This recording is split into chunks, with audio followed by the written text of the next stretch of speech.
सुबह का समय था। सविता जी और उनकी बेटी नेहा मंदिर जाने की तैयारी कर रही थी। दोनों ने अपनी अपनी साड़ियां निकाल ली। पूजा दर्पण के सामने खड़ी होकर बाल संवार रही थी। तभी सविता जी ने ऊंची आवाज में कहा, राधा बहू, जरा इधर आओ। यह साड़ियां दोबारा प्रेस कर दो, ठीक से सिकन निकलनी चाहिए। राधा रसोई से हाथ पोंछती हुई बाहर आई। उसने देखा कि साड़ी तो पहले से ही प्रेस की हुई थी, पर कुछ हल्की सी सिलवटें रह गई थी। उसने धीरे से कहा, माँ जी, यह तो प्रेस की हुई है। मैं अभी नाश्ता बना रही हूँ, अगर थोड़ी देर में। सविता जी बीच में ही बोल पड़ी, बहाने मत बनाओ, हमारी इज्जत का सवाल है। मंदिर जाते समय कपड़े एकदम ठीक होने चाहिए। तुमसे इतना सा काम भी ठीक से नहीं होता। पूजा ने तिरछी नजर से राधा की ओर देखा और व्यंग्य से मुस्कुराते हुए बोली, भाभी, अगर आपको प्रेस नहीं करना नहीं आता तो कह दीजिए, माँ को तकलीफ क्यों दे रही हो। यह सुनकर राधा का दिल कसक उठा। उसकी आंखें भर आई। उसने बिना कुछ कहे साड़ी उठाई और प्रेस करने लगी। आंसू उसके गालों पर लुढ़कते जा रहे थे, पर उसने सिर झुका लिया ताकि कोई देख ना पाए। तभी रोहन कमरे में आया तो उसने देखा कि उसकी पत्नी आंसू पोंछते हुए कपड़े प्रेस कर रही है और माँ बेटी हंसते बतियाते मंदिर जाने की तैयारी कर रही हैं। रोहन ने पास आकर राधा के कंधे पर हाथ रखा और धीमे से पूछा, राधा, तुम रो क्यों रही हो। राधा कुछ कह नहीं पाई, बस चुपचाप आंसू पोंछने लगी। तभी सविता जी ने तीखी आवाज में कहा, अरे रोहन, इससे कुछ मत पूछो। इसकी माँ ने इसे कुछ सिखाया ही नहीं है, तो रोना ही आएगा ना। पूजा ने भी ठंडी हंसी के साथ जोड़ दिया, भैया छोड़ो ना, भाभी को तो छोटी सी बात में भी दिल पर ले लेने की आदत है। राधा का दिल और भारी हो गया। उसने चुपचाप साड़ी प्रेस कर रखी और आंसू निकलते हुए काम करती रही। रोहन ने फिर से राधा से पूछना चाहा, बताओ तो सही, क्यों रो रही हो। तभी सविता जी गुस्से से बोली, बस बहुत हुआ। औरतों के बीच में मर्द का क्या काम। हमें कपड़े बदलने हैं, तैयार होना है, तू बाहर जा। रोहन ठिठक कर खड़ा रह गया। उसकी नजर राधा के आंसुओं पर टिक टिक गई, पर माँ के तेवर देख वह कुछ कह नहीं पाया। भारी कदमों से वह बाहर चला गया। राधा का मन भीतर तक अपमान से भीग गया। सास की डांट, ननद के ताने और पति की बेबसी ने उसके दिल को और रुला दिया। सविता जी ने राधा को घूरते हुए कहा, और सुन, हमारे पीछे बिस्तर मत तोड़ना। फिर उंगली उठाकर बोली, और पकवान अच्छे से बना लेना। मेरी बेटी बाहर का कुछ भी नहीं खाती। पकोड़े, कचौड़ी, आलू दम, दाल मखनी, चावल और हलवा सब तैयार होना चाहिए, समझी। राधा सिर झुकाकर खड़ी रही। आंसुओं से भीगे चेहरे पर कुछ कहने की हिम्मत नहीं थी। उसने बस धीमे से जी माँ जी कहा और रसोई की ओर बढ़ गई। जब राधा रसोई में चली गई तो पूजा मुंह बनाते हुए बोली, लेकिन माँ, मैंने तो सोचा था कि मैं माखन मिठाई वाले हलवाई के यहाँ से छोले भटूरे खाऊंगी। सविता जी ने हंसते हुए धीरे से कहा, अरे पगली, वो तो बस बहू के काम का बोझ बढ़ाने के लिए था। तुझे बाहर सब खिलाऊंगी। दोनों माँ बेटी की हंसी कमरे में गूंज उठी। उधर रसोई में राधा आंसू पोंछते हुए चुपचाप आटे में हाथ गीला कर रही थी। उसके दिल में बस एक कसक थी कि क्यों उसे हमेशा अपमान सहना पड़ता है। रसोई में अकेली खड़ी राधा आटा गूंथते गूंथते अचानक रुक गई। आंसू उसके हाथ में भीगते आटे में घुलने लगे। मन ही मन सोचने लगी, क्या यही मेरी जिंदगी है। माँ जी के ताने, ननद की हंसी और पति की चुप्पी, मेरा अपना कोई नहीं। उसकी आंखों के सामने अपने मायके वाली माँ की सूरत आ गई। माँ हमेशा कहा करती थी, बेटी, ससुराल में सबका मन रखना, वही तुम्हारा घर है। लेकिन राधा का दिल चीख उठा, माँ, क्या घर ऐसा होता है जहाँ मेरे आंसुओं की कोई कीमत ही नहीं। धीरे धीरे आंसुओं से उसका चेहरा भीग गया। उसने हथेलियों से आंखें पूछी और फिर चुपचाप रसोई में काम में लग गई, मानो उसके आंसू किसी ने देखे ही ना हो। रोहन छुट्टी के दिन घर पर ही था। वह अखबार पढ़ रहा था कि तभी सविता जी ने आवाज लगाई, रोहन, हमें मंदिर जाना है, अपनी कार से ले चलो। रोहन ने अखबार मोड़कर रखा और सिर हिलाया, ठीक है माँ। पूजा ने झट से पर्स उठाया और बोली, भैया जल्दी चलिए, देर हो रही है। रोहन उठ खड़ा हुआ, मगर उसकी नजर रसोई की तरफ चली गई। वहां राधा चुपचाप काम में लगी थी। उसके चेहरे पर थकान और आंखों में सूजी हुई लाली साफ झलक रही थी। रोहन के कदम जैसे ठिठक गए। उसने कुछ कहना चाहा, लेकिन माँ और बहन का शोर सुनकर फिर चुप हो गया। रोहन कार निकाल कर ले आया। सविता जी और पूजा तैयार होकर उसमें बैठ गईं। जाते जाते सविता जी ने रसोई की तरफ ऊंची आवाज में कहा, राधा हम मंदिर जा रहे हैं। जब तक लौटे घर चमचमाता होना चाहिए और हाँ पकवान सब तैयार रखना, कोई कमी नहीं होनी चाहिए। पूजा ने भी जोर दिया, भाभी इस बार तो हलवा अच्छा बनाना, पिछली बार तो बिल्कुल बेकार था।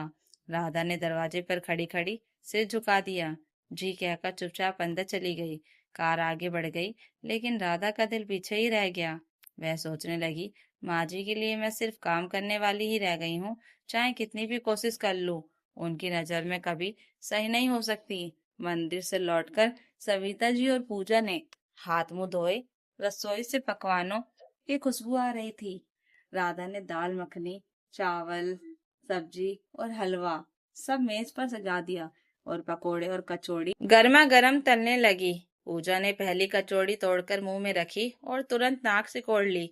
माँ, यह तो बिल्कुल भी क्रिस्पी नहीं है। सविता जी ने भी दाल चखते ही ताना मार दिया, अरे इसमें तो नमक ही कम है। सच कहूं तो इसकी माँ ने इसे कुछ सिखाया ही नहीं। पूजा हंसते हुए बोली, भाभी आपसे तो सच में कुछ नहीं होता, खाना भी बेस्वाद और हलवा तो जैसे सिर्फ घी में भिगो दिया हो। राधा चुपचाप खड़ी सुनती रही। उसकी आंखों से फिर आंसू छलक आए, पर उसने सिर झुका लिया ताकि कोई देख ना पाए। रोहन भी वहीं बैठा था। उसने अपनी पत्नी की ओर देखा और माँ बेटी की बातों से उसका दिल कसक उठा। उसके बाद माँ बेटी ने खूब पकोड़े और कचौड़ियाँ खाई। जब सविता जी का पेट भर गया तो उन्होंने थाली में दाल, चावल और सब्जी ली। अच्छी तरह से सबको एक साथ मिलाया, फिर दो तीन निवाले खाए और तुरंत थाली को दूर सरका दिया और मुंह बनाते हुए बोली, हाय राम, ये कैसा फीका भोजन है, बिल्कुल भी स्वाद नहीं। बहू ऐसा बकवास खाना बनाया है तो यही खाना अब तू खा, मेरी झूठन भी तुम्हें ही खाना होगा। हम इतना राशन बर्बाद नहीं कर सकते। पूजा ने तिरछी मुस्कान के साथ कहा, सही कहा माँ, जो बेकार खाना बनाती है वही खुद खाए। राधा का चेहरा शर्म और अपमान से लाल हो गया। आंसू उसके गालों पर लुढ़कते चले गए। वह थाली की ओर देख रही थी, लेकिन हाथ बढ़ाने की हिम्मत नहीं कर पा रही थी। वह भरे गले से बोली, लेकिन माँ जी, मैं यह जूठन कैसे? रोहन ने बीच में ही गुस्से में कहा, राधा, तुम्हें मेरी माँ की जूठन पर ही पलना होगा। मेरी माँ की जूठन खा लोगी तो मर नहीं जाओगी। क्या प्रॉब्लम है इस थाली में? तुम भी दाल चावल सब्जी मिलाकर ही खाना खाती हो ना? वो सब जैसे कमरे में ठहरे हुए बाण थे। सविता जी की आंखों में अचानक चमक आ गई। वह खुश होते हुए बोली, वाह बेटा, आज तुमने समझदारी वाली बात की है। पूजा ने मामूली सी मुस्कान दी और सिर हिलाया, मानो जीत उसकी तरफ हो गई हो। राधा बस खड़ी रह गई। उसके ओठ थरथरा रहे थे और आंखों में बेबसी का एक शांत समंदर छलक आया। उसे कम पति से ऐसे व्यवहार की उम्मीद नहीं थी। रोहन ने एक बार राधा की ओर देखा। उसकी आंखों में दबी हुई पीड़ा और अपमान साफ दिखा। रोहन ने मुस्कुराते हुए व्यंग्य से कहा, राधा, बहू को सास के जूठन से घृणा नहीं करनी चाहिए। और दीदी, तुम भी तो अपनी सास का जूठा खाती ही होगी ना? क्यों माँ? पूजा की मुस्कान पल भर में थम गई। वह हकलाते हुए बोली, भैया, यह कैसी बातें कर रहे हो?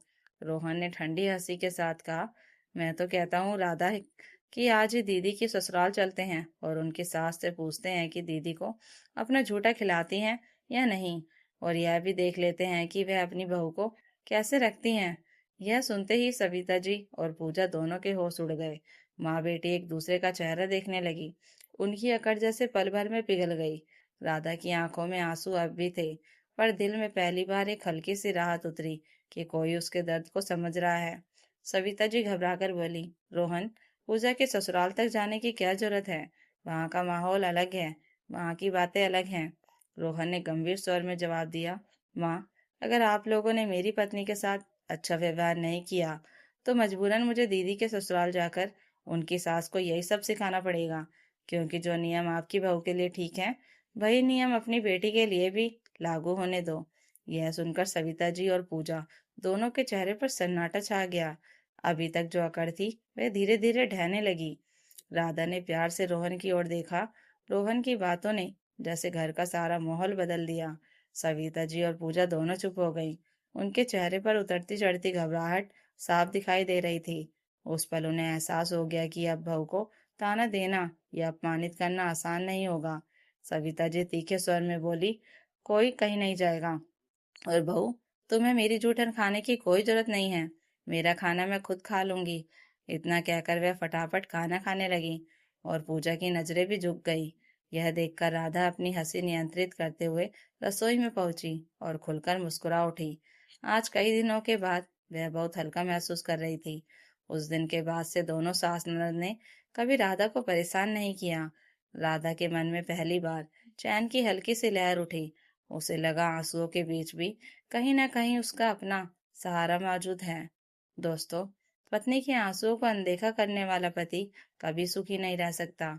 जब पति अपनी पत्नी का साथ देता है तो पत्नी को यह भरोसा मिलता है कि वह अकेली नहीं है। उसका सहारा ही पत्नी के आत्मसम्मान की ढाल बन जाता है और तभी घर में असली शांति और अपनापन कायम होता है। तो दोस्तों, अगर आपको यह कहानी अच्छी लगी हो तो कमेंट करके ज़रूर बताइएगा और नई कहानियों के लिए चैनल को सब्सक्राइब ज़रूर कर लीजिएगा। Thank you for watching.